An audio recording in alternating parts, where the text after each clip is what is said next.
wow, it just completely changes when you turn on the camera, like crazy changes.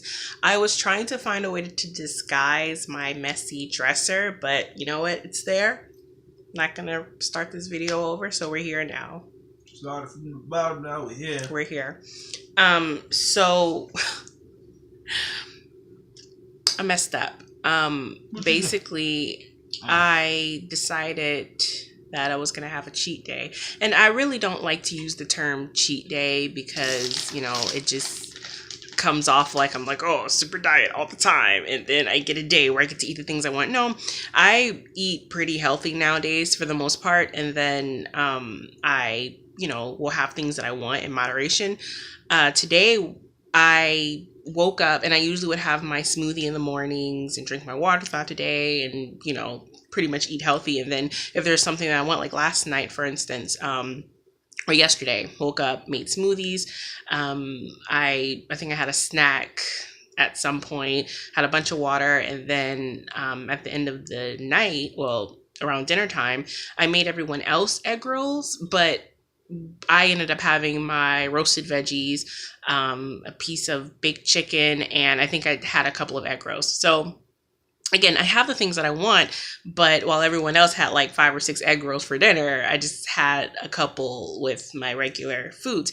And that was fine because, I found that it's okay to have the things that I want, but again, in small amounts. Now, I originally said, okay, I'm gonna have small amounts because, just want to practice moderation. But I came on here the other day, and for my anniversary, I decided I was going to eat a ton of popcorn chicken because I was craving some boneless chicken, and I had a really bad tummy ache that evening and the next day. And when I woke up, I felt better because I had my green smoothie and everything, and I just felt better after that. But I think my body has officially sent me a message. And it's funny, I just did a video like this, but here I am doing it again. And I won't do this video again because I will not do this to myself again. But today, it was Saturday. I slept in. I was like, I'm not going to make a smoothie today. Not because I didn't want one, but I woke up really late today. I just stayed in bed all day, or not all day, but for a long time. And I got up and I was like, well, nachos, we should do nachos tonight. So we went to the store, we got things to make nachos, and I had nachos. So I ate pretty much on one plate of nachos for most of the day, or not most of the day, but like between like 8 and 11. And that's all I ate today. And that was a bad idea because I have the worst belly ache. Now it's better now, but oh my gosh, it was really bad. Like I felt like I was going to puke almost. And I found that that's really bad. I can't just eat a bunch of a bad thing anymore. And I used to do that, and that's not good. But cheat days don't mean binge on a bunch of bad things. It's just okay to have some things that aren't so good in moderation. So I'm still learning, and I won't do that to myself again. So I fleshed myself out with water, and tomorrow I think I'm going to go back to my detox tea and everything because that was really bad. And as I'm talking, I feel better now. And I'm like, ooh, chicken strips sound good. No, Asia, no. I'm going to just go back to my smoothies because I really love my smoothies so much. And I told my husband, it's like, it was so bad. My stomach, it was so bad. I had to tell him, when I say, ooh, this sounds good, and it's not a good thing for me to have, he needs to slap my hand and say no.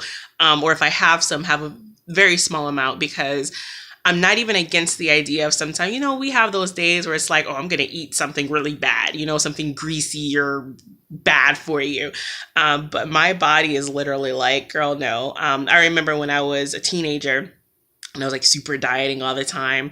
I remember I wouldn't really eat fast food, but every blue moon I would have fast food, and my stomach would tear up so bad because my body wasn't used to fast food anymore. And when I was younger, my mom cut us off from pork. We wouldn't eat pork. And then when I was like 14 or so, I had pork for the first time again, and it completely tore up my stomach, stuff like that. So that's where I am now, where it's like bad, greasy things like really mess up my stomach if I eat more than a small amount. So I'm trying to, or I'm going to not do that. which is a good thing. It's a good thing that my body's used to a certain thing now. My body's used to fresh fruits and veggies. So I'm just going to stick to that because it works for me. And I crave it most of the time. But every now and then, if I make someone else something that's like burgers or this or that, it's like, oh, that sounds good. I'll have some. But I can't have it the way I used to have it. And I'm completely fine with that, you know? So yeah, I learned my lesson today for the second time. And there will not be a third time because I don't want to feel that way again because that sucked. So that's my lesson to myself today. Hey, you are officially healthy and you need to stick with that because it makes you feel bad. And I'd rather it make me feel bad than to one day eat like 4 burgers, which I would never do. And my body is like, oh, more burgers, you know, that's bad. So I'm glad that my body beat me up for making that bad decision. There's nothing wrong with having nachos. I just can't eat just nachos and a lot of it and then expect my body to not respond. I also found when I don't do yoga, I feel weird. So I didn't do yoga today. And I did a little bit of stretching in the bed when my tummy was hurting and it distracted me and it actually helped my stomach feel better in a weird way. So I'm gonna like really get back focused. My yoga and my smoothies and my eating right because that's when I feel my best and I want to feel my best. So we're gonna go back to that. We're gonna do that. And you're gonna help me with that? Sure. Okay. I have a question for you You have while a I'm on question? camera. You know, if you can point this, how do you feel about a 5-year-old getting his hair dyed? Oh, the thing, this. I don't care. Like, I don't know if I would dye my 5-year-old's hair, but the thing is, especially with a little boy, it's hair, you know? And worst case, you can cut it off and it'll grow back. It's just hair. But I probably wouldn't have a 5-year-old blue hair or anything like that. I probably wouldn't dye my 5-year-old's hair. So I don't know, like maybe 10, we could maybe have that conversation. Maybe. So it's different with boys, I think. So yeah, I don't know though. I can't really say, but right now I would say probably not. But I don't know. Like I want to say no because it's like you're too young, but at the same time it's just hair. But also, you know. My thing is, for instance, especially with a little girl, and you can say this is sexist if you want, I don't care.